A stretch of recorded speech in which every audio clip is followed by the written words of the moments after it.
नमस्कार जोहार तो भारत मित्र देख रहे हैं आप। मेरा नाम अभिषेक भारती है। मैं आपको एक सोशल मीडिया पोस्ट दिखा देता हूं। इस पोस्ट को पहले देख लीजिए। ये आजसू के अब बड़े नेता हैं संजय मेहता। मतलब यूं समझ लीजिए कि सुदेश महतो, और सुदेश महतो के बाद पार्टी के स्तर पर अगर कोई रणनीति बना रहा है तो वो संजय मेहता बना रहे हैं। तो संजय मेहता के इस सोशल मीडिया पोस्ट को देखिए। संजय मेहता लिखते हैं कि जानकारी, याद रहे 2019 में आजसू अकेले चुनाव लड़ी थी। आजसू ने 2019 में अकेले 53 सीटों पर चुनाव लड़ा। आजसू 2 सीट जीती। 9 सीटों पर आजसू दूसरे नंबर पर रही।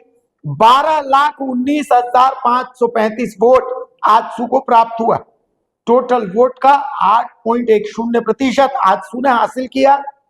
प्रदर्शन इससे बेहतर होता, लेकिन अचानक से अलग होकर लड़ना पड़ा। इस स्थिति में लड़ने पर भी आजसू का प्रदर्शन ठीक ठाक रहा। आजसू की संगठनात्मक शक्ति और जन स्वीकार्यता का अपना एक इतिहास है। उतार चढ़ाव चलता रहता है। हम कमबैक कर रहे हैं, 100% वादा रहा। झारखंड को संवारना संकल्प है। आजसू के अलावा अब राज्य में कोई गंभीर क्षेत्रीय ताकत नहीं बची है। आजसू विकल्प, परिवर्तन, संकल्प। संजय मेहता का ये पोस्ट क्या दिखाता है? संजय मेहता का ये पोस्ट यूं समझिए कि अनौपचारिक रूप से बीजेपी और आजसू के बीच की दूरियों का द्योतक। सुदेश महतो खुलकर तो बहुत कुछ नहीं कह सकते, उनकी अपनी मजबूरियां हैं, लेकिन तय मान लीजिए कि बीजेपी आजसू को दरकिनार कर रही है और आजसू अपना नया ठौर तलाश। आजसू पार्टी नया ठौर कैसे तलाश रही है? तो भाई सुदेश महतो अपने आप को झारखंड में एक विकल्प के तर्ज पर अब पेश करने वाले हैं। और सुदेश महतो की जो रणनीति है वो रणनीति साफ आप लोग देख सकते हैं। संजय मेहता को लाया गया है। संजय मेहता को लाने के पीछे का मकसद ये है कि भाई युवा सोच को समझना, और इसके अलावा जो पुराने चावल हैं वो तो इस पार्टी में है। खैर, अब इसको थोड़ा ध्यान से समझिए। बंगाल का चुनाव, बंगाल के चुनाव में जंगल महल में आजसू बीजेपी के लिए एक भरोसेमंद साथी था, है। सुदेश महतो लगभग तैयार थे कि कुछ सीट ऐसे हैं जंगल महल पर जहां पर आजसू का प्रत्याशी रहेगा, खास करके बाघमुंडी। एक मिनट के लिए तो खबर यह भी आई थी कि बाघमुंडी से सुदेश महतो खुद भी चुनाव लड़ सकते हैं, और कुछ लोगों का तो यह भी कहना था कि सुदेश यहां से चुनाव जीत भी सकते हैं, इसलिए कि सुदेश अभी झारखंड में उनके करने के लिए बहुत कुछ है नहीं। खुद विधानसभा चुनाव हार गए हैं, तो ऐसी स्थिति में बाघमुंडी सीट अगर सुदेश जीतते हैं तो उनका भविष्य बंगाल में काफी उज्जवल था। हालांकि ऐसा कुछ हुआ नहीं। बीजेपी ने यहां पर एक दांव ये खेला कि भाई सीधा वो अजीत महतो के साथ उनकी बातचीत हो गई, और अजीत प्रसाद महतो के बेटे को उन्होंने जौनपुर सीट से चुनाव का टिकट दिया, और जो सूत्र बता रहे हैं, जो खबर आ रही है कि संभवतः वो चुनाव जीत भी सकता है। खैर, तो आजसू के मिशन बंगाल को बहुत बड़ा झटका लगा। अब सबसे इंपॉर्टेंट चीज मैं आपको दिखाता हूं। मैं आपको एक वीडियो दिखाता हूं। इस वीडियो को आप ध्यान से देखिएगा। ये वीडियो बीजेपी कार्यालय का है।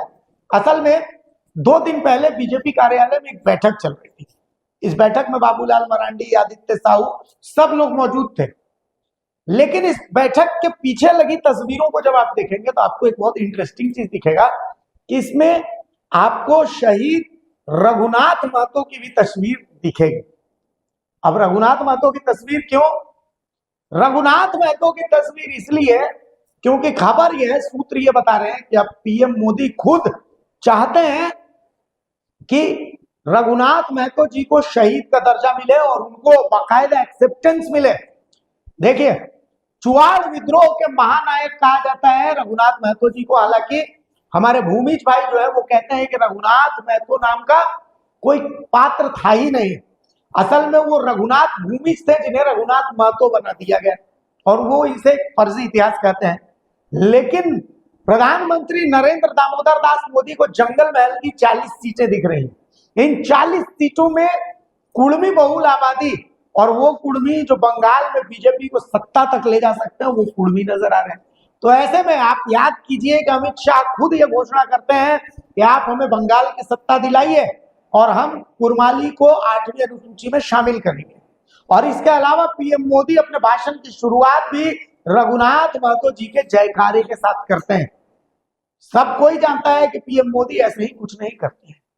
ये बहुत बड़ा दांव है और इसका असर बंगाल में देखने को मिलेगा। और बंगाल के साथ साथ अगर ये दांव सक्सेसफुल हो जाता है तो मैं आपको बता रहा हूं, बाकायदा मैं आपको अंदर की बात बता रहा हूं कि अभी तो सिर्फ बीजेपी कार्यालय में बीजेपी की बैठक में रघुनाथ महतो जी की, शहीद रघुनाथ महतो की फोटो पीछे में दिख रही है और साथ ही आदित्य साहू की टीम में आभा महतो की एंट्री दिख रही है। हो सकता है बीजेपी एक प्रयोग कर दे कि परिसीमन के बाद एक कुर्मी चेहरे को मुख्यमंत्री के तर्ज पर पेश भी कर दे। अगर ऐसा बीजेपी करती है तो 2 विकेट सीधे डाउन हो जाते हैं। पहला विकेट सुदेश महतो, दूसरा विकेट जयराम महतो। सुदेश महतो संभवतः हो सकता है कि बीजेपी के साथ मिलेगा, हो सकता है, हालांकि संजय मेहता की पोस्ट से ऐसा लगता तो नहीं है। वहां पर अकेले रास्ता तलाश रही आजसू। हालांकि देखिए बीजेपी से अलग होकर के आजसू का भविष्य भी, मैं आपको ये बात बताऊं, आजसू झारखंड की मिट्टी की राजनीति के लिए जानी जाती है आजसू पार्टी।